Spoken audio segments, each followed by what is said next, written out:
Have you ever walked into a courtroom believing you were about to lose everything? I did. After 23 years of marriage, I thought the divorce hearing would be the day I lost my home, my reputation, and worst of all, my relationship with my daughter. But I never imagined that my own daughter would be the one to change everything. And she did it with a single video. My name is Henry Carter.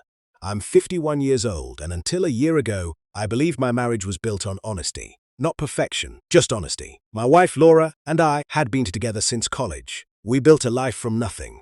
When we first married, we lived in a tiny apartment with second-hand furniture and a car that barely started every morning.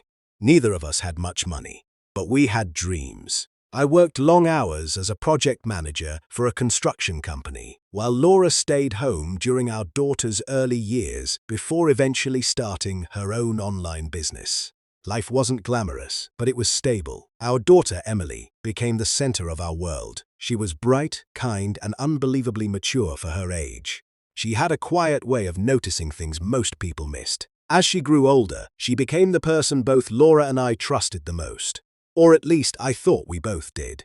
About 2 years before the divorce, everything changed. Laura became distant. She started spending more time away from home. Business conferences became more frequent. Weekend trips suddenly appeared on her calendar. When I asked questions, she always had reasonable answers. I wanted to believe her. After more than 2 decades together, trust came naturally. Then the arguments started. Small disagreements somehow became huge fights. No matter what happened, I was always the one being blamed. If dinner was late, it was my fault.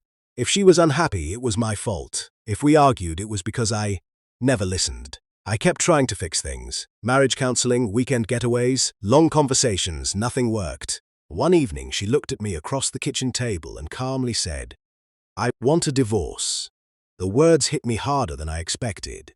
Not because divorce never crossed my mind, but because of how cold she sounded. As though she'd already made peace with the decision months earlier. I asked if there was someone else. She looked directly into my eyes. No, I believed her. Again. Looking back now, I realized trust can sometimes make us blind. The divorce process quickly became ugly. Laura accused me of hiding money. She claimed I was emotionally controlling. She even suggested I had neglected our family for years because of my work. None of it was true, but accusations have a strange way of sounding believable when repeated often enough. Friends became distant. Some relatives stopped calling. People I had known for years suddenly treated me differently. I felt like I was defending myself against a version of me that didn't exist. The hardest part wasn't losing my marriage. It was watching Emily get caught in the middle.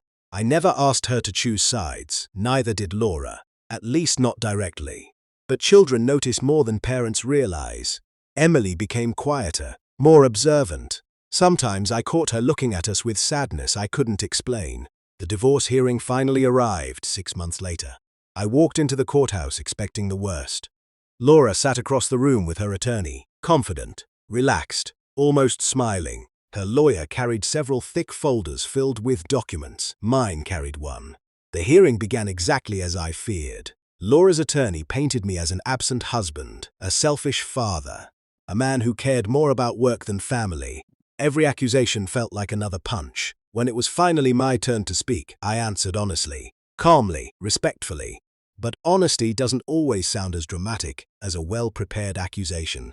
As the hearing continued, I noticed something strange. Emily was sitting quietly in the back of the courtroom, holding her phone tightly with both hands. She wasn't looking at me. She wasn't looking at her mother. She kept staring at the screen, as if she were waiting for the right moment. I assumed she was nervous. Anyone would be. Then Laura's attorney made one final statement. "There is no evidence contradicting my client's testimony." The courtroom became silent. The judge nodded slowly. And that's when something completely unexpected happened. Emily stood up. Every head in the courtroom turned toward her. She looked nervous. Her hands were shaking, but her voice was clear. "Your Honor, I have something you need to see." The entire courtroom froze. Laura immediately turned toward our daughter. For the first time that day, she looked afraid. Emily stood there with her phone clutched tightly in both hands. The courtroom fell completely silent. Even the judge looked surprised. Laura's attorney was the first to react. "Your Honor, he said quickly. The witness list has already been finalized.